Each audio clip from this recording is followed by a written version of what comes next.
Hey folks, Ryan Gill here with Hunt Primitive, and today we're going to do a very quick video on teaching you about technique versus brute force when it comes to flint knapping. There's going to be a lot of folks out there, especially just getting started, that approach flint knapping with hit it again and keep hitting it harder. If you want to become a good napper, we're going to focus on technique and why that is far more important than brute strength, and what problems you're going to run into by hitting rock too hard. It's going to be hard on your rock and hard on your tool. So we're going to work through a piece of rock while I explain all of this to you. Usually when somebody says, man, this rock is defective, every one of them breaks, or you know, these tools suck, they've all come apart and broken, it's typically because they've been far too aggressive in trying to beat the rock into submission instead of playing chess with the rock. One of the most important things in knapping is to focus on the technique rather than just brute force. And I was guilty of this when I was beginning knapping.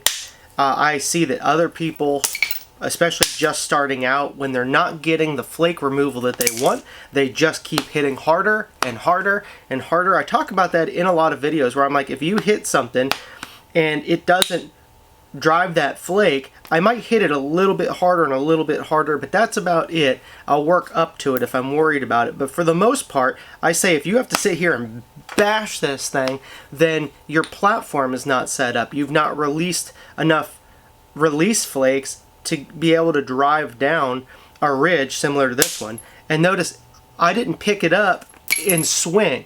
Like if you're picking this billet up and you're really cranking back on it, that is where you're not only damaging your tool, but you're probably going to break your rock. So watch how far I bring this up. This is a big thick piece of rock.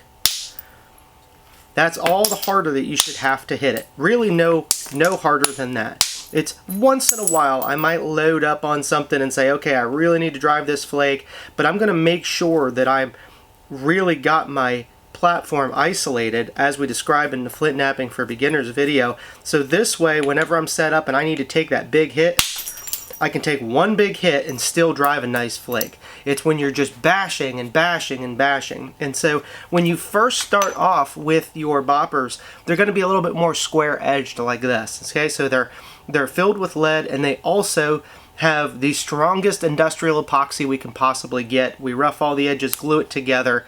It's heat baked, like this is industrial stuff. But the more that you use any boppers, they're going to start to round off like this one. So knapping tools are wearable parts. And you'll also know that over a period of time, you will start to get a slight bit of separation in here. All tools are wearable. There's no such thing as knapping tools that aren't going to deform and separate and wear out over time. You're literally hitting rocks with them over and over. They do have a finite life. So as long as you just keep in mind that yes, tools are going to wear, and the amount of abuse that you put on your tools is going to greatly determine how long your tools last. So let's just say, you know, you leave these things out in the elements. You leave them out in the sun, you leave them to get rained on, and they swell up, they dry out, they get wet, back and forth over and over. That's when you're going to have faster delamination. So I always just say, take care of your tools like you would anything else. Bring it inside when you're done. And that excessive pounding, and you can just, as I'm working through this, continue to watch, that notice none of these hits that I'm taking to thin this piece are big, giant hits. Okay? And that is going to significantly increase the amount of life that your tool lives. And once in a while, it doesn't happen super often, but this is something that I typically see with beginning nappers. They'll get a kit and they'll contact me maybe a week later, and their tool will just be, I mean, bashed, like caved in, like big. They're like, is it supposed to be like that? And I'm like, no, you're hitting too hard.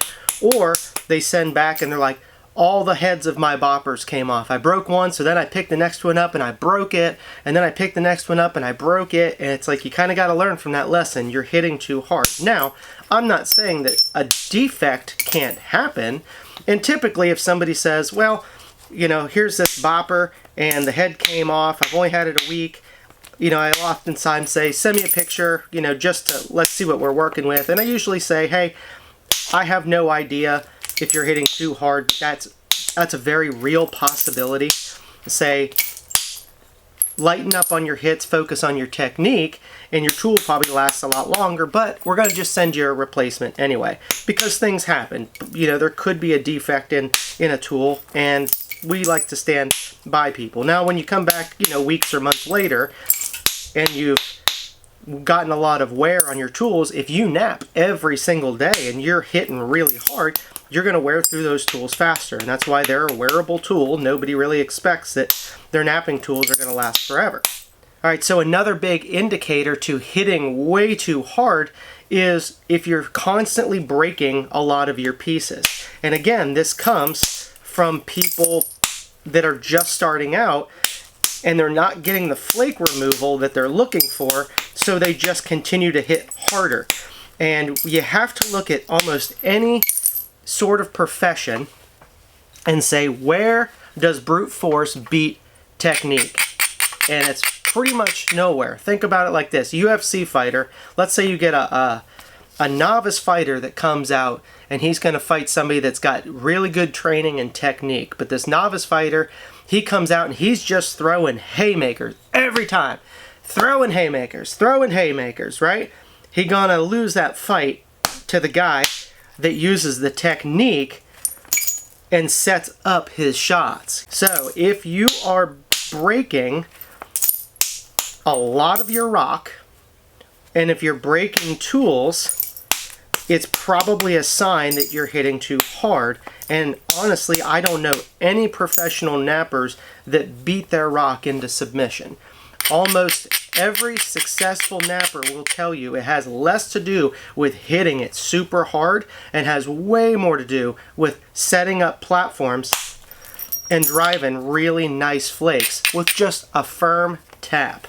Usually when somebody says, man, this rock is defective, every one of them breaks, or you know, these tools suck, they've all come apart and broken, it's typically because they've been far too aggressive in trying to beat the rock into submission instead of playing chess with the rock. So keep that in mind as you're working on your napping skills.